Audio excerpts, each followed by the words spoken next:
الحمد للہ رب العالمین السلام والصلاة علیکم ورحمۃ والسلام اللہ وبرکاتہ۔ علی والصلاة والسلام علی سید المرسلین وعلی آلہ وصحبہ اجمعین، اما بعد۔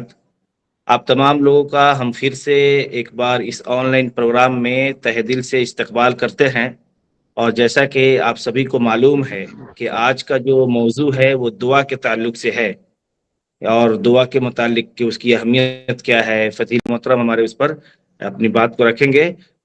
اور شیخ کے متعلق آپ سبھی کو معلوم ہے کہ مطلب شیخ ہمارے گاؤں سے ہی تعلق رکھتے ہیں، اور چونکہ وہ چنئی میں رہتے ہیں، 40 سال لگ بھگ 35 سے 40 سال سے دعوتی کام انجام دے رہے ہیں، تو آپ سب کو معلوم ہی ہے۔ میں شیخ محترم کو دعوت دیتا ہوں کہ شیخ ہم سب کو اپنے علم کی روشنی میں ہمیں اس موضوع کے متعلق ہمیں قیمتی معلومات فراہم کریں۔ شیخ محترم۔ السلام علیکم ورحمۃ اللہ وبرکاتہ۔ الحمد للہ الذی ہدانا لہذا وما كنا لنهتدي لولا ان هدانا الله واشهد ان لا اله الا الله واشهد ان محمدا عبده ورسوله صلی اللہ تعالی علی خیر خلقه محمد وعلى آلہ واصحابہ اجمعین، اما بعد،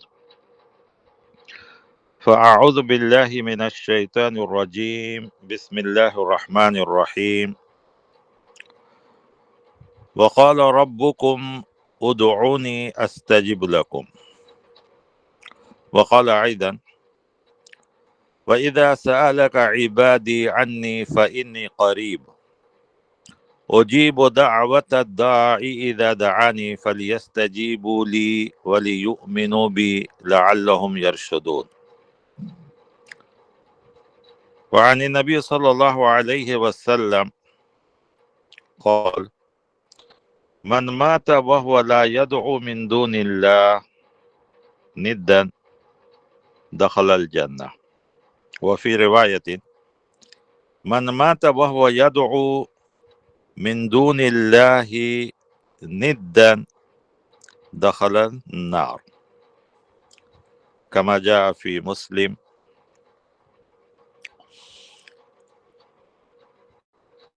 اللہ کا شکر ہے کہ پھر ہم لوگ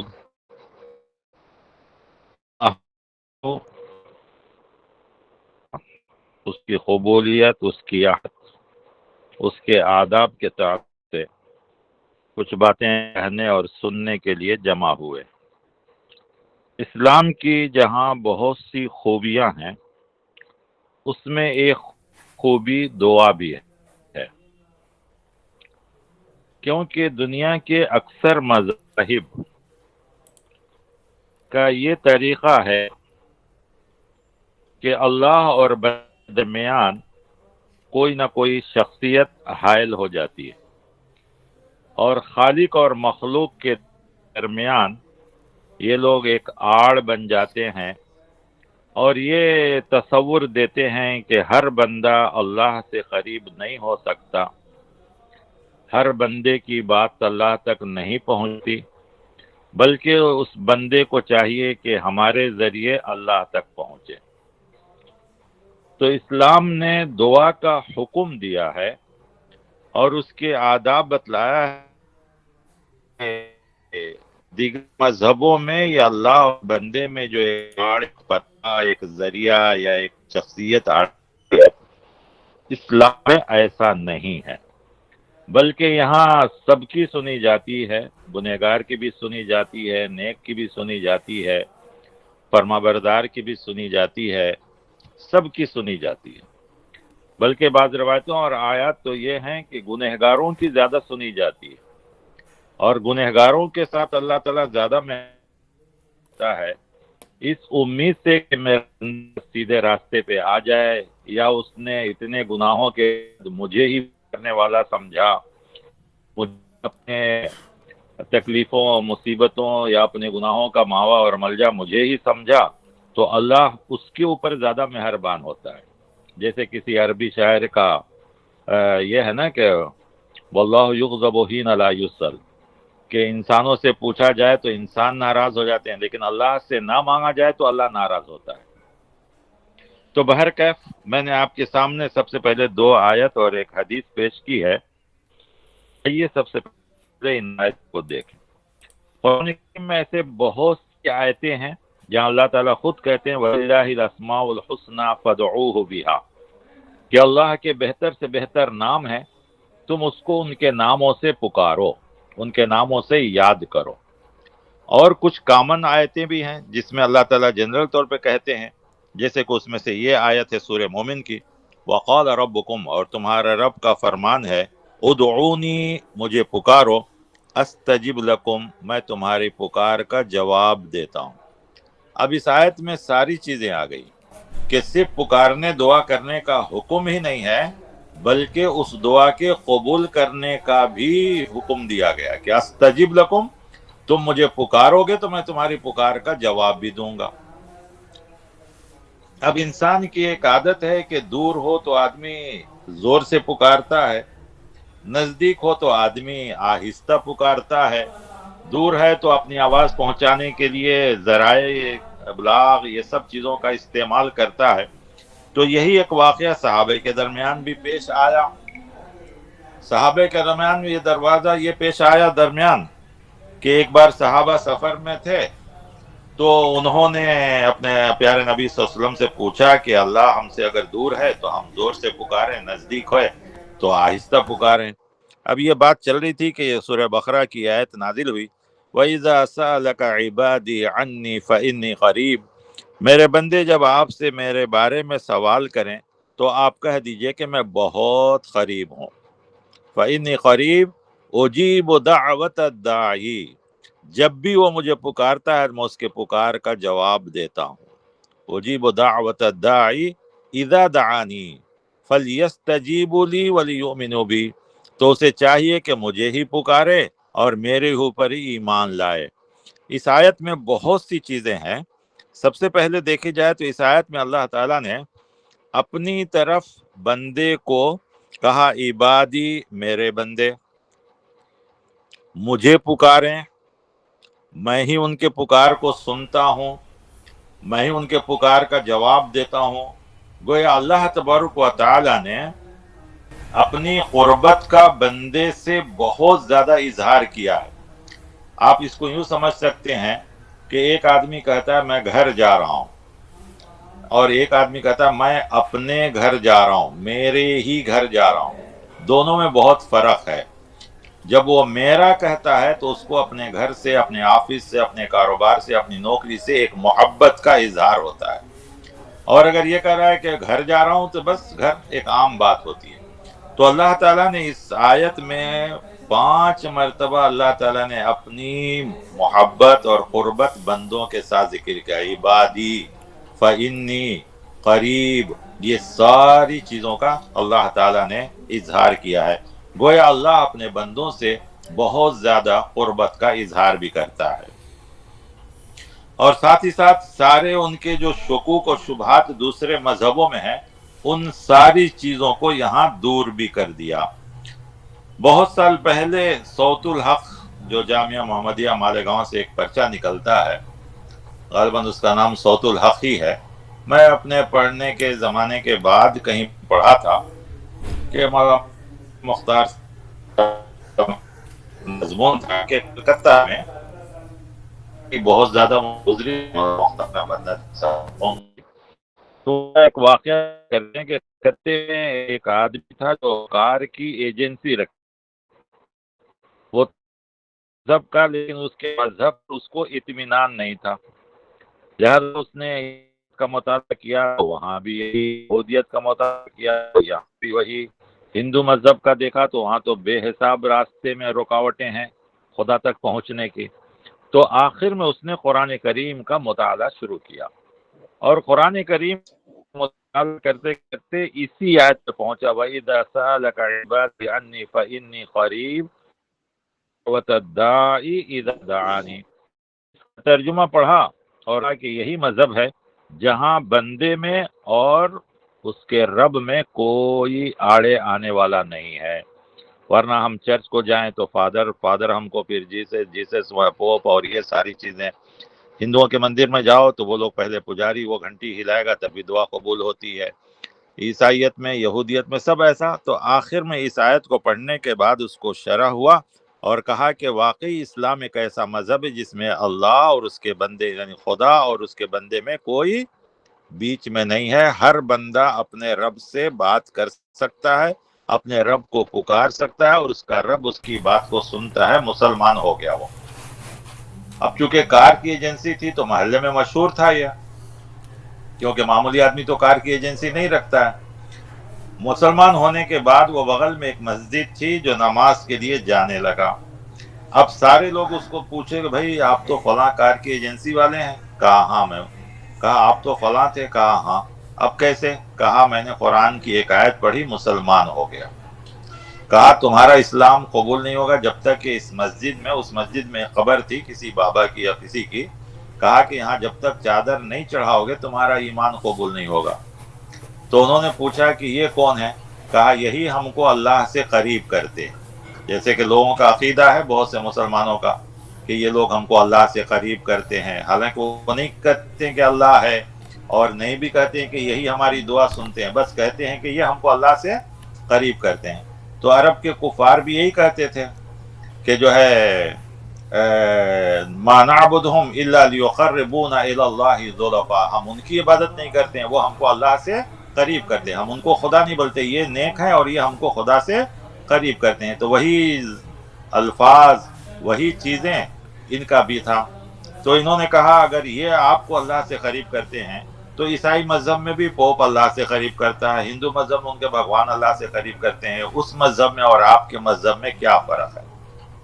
تو ان لوگوں نے کہا کہ تم مسلمان ہو کے 8 دن ہوا، ابھی تم اتنی بڑی بڑی باتیں مت کرو، تم کو اگر مسلمان بننا ہے تو یہ کام کرنا پڑے گا. تو آخر میں نعوذ باللہ اس نے کہا کہ پھر تو جس مذہب میں تھا وہی بہتر ہے، اور وہ واپس چلا گیا. تو کہنے کا مطلب یہ کہ ہم اسلام کو پھیلا نہیں رہے بلکہ اسلام سے لوگوں کو روک رہے ہیں ہمارے چند غلط عقائد کی وجہ سے، غلط طریقوں کی وجہ سے. تو یہ آیت ہی پڑھنے کے بعد وہ مسلمان ہوا تھا اور اس کو سمجھ میں آیا تھا کہ اسلام ہی ایک ایسا مذہب ہے کہ جس میں بندہ اور خدا دونوں میں ایک ربط ہے اور رب بھی بندے کی سنتا ہے. یہ آیت میں جب اللہ تعالیٰ کہتے ہیں کہ میں بہت قریب، تو کتنا قریب ہے؟ سورہ قاف میں اللہ تعالیٰ نے کہا وَنَحْنُ أَقْرَبُ إِلَيْهِ مِنْ حَبْلِ الْوَرِيدِ، کہ ہم بندے سے اس کی شہرک سے بھی زیادہ قریب ہیں. اب یہاں پہ کسی کو غلط فہمی بھی نہیں ہو کہ کیا اللہ کی ذات یہ نہیں، یہ چکر میں نہیں پڑنا ہے. اللہ کے سننے کی، دیکھنے کی طاقت اور قوت یہاں مراد ہے. بہرکیف عقائد میں ہمیں اور آپ کو گمراہ ہونے سے محفوظ فرمائے. تو یہ آیت جب وہ پڑھا اور مسلمان ہوا اور ساری چیزیں. قرآن کریم کی ایک اور آیت ہے جس میں اللہ تعالیٰ خود کہتے ہیں اَمَّن يُجِيبُ الْمُضْطَرَّ إِذَا دَعَاهُ وَيَكْشِفُ السُّوءَ، کون ہے جو پریشان حال کی پریشانی کو سنے اور اس کو جواب دے. احد کے ساتھ قرآن کریم کی ایک اور آیت جو سورہ جن کی ہے کہ وَأَنَّ الْمَسْجِدَ لِلَّهِ وَمَعَ اللَّهِ أَحَدًا، کہ مساجد، سجدہ، عبادت کی ساری جگہیں صرف اور صرف اللہ کے لیے ہیں، تم اللہ کے ساتھ کسی کو نہ پکارو. اسی طریقے سے قرآن کی ایک اور آیت ہے ادعوا ربکم تضرعا وخفیہ انہ لا يحب المعتدین، تم اپنے رب کو تضرع یعنی گریہ وزاری کے ساتھ پکارو، کیونکہ وہ تکبر کرنے والے یا اعراض کرنے والے یا اس سے دور ہونے والے کو پسند نہیں کرتا ہے. تو یہاں بھی معلوم ہوا کہ ہمیں اللہ کو پکارنا چاہیے، اللہ سے مدد مانگنی چاہیے. جو لوگ اللہ کو نہیں پکارتے ہیں اس کی بھی بہت سی آیتیں قرآن میں، لیکن صرف ایک آیت پیش کر رہا ہوں. وَالَّذِينَ تَدْعُونَ مِن دُونِهِ مَا تَمْلِكُونَ مِن قِطْمِيرٍ، اللہ کے علاوہ جس کو بھی لوگ پکارتے ہیں وہ کھجور کے بیج کے اوپر جو جھلی ہوتی ہے اس کے بھی مالک نہیں، گویا اتنا بھی وہ نہیں کر سکتے ہیں. اور قرآن کی تو اور بھی بہت سی آیت ہے کہ اگر تم پکارو تو وہ سنیں گے نہیں، سن بھی لے تو جواب نہیں دیں گے.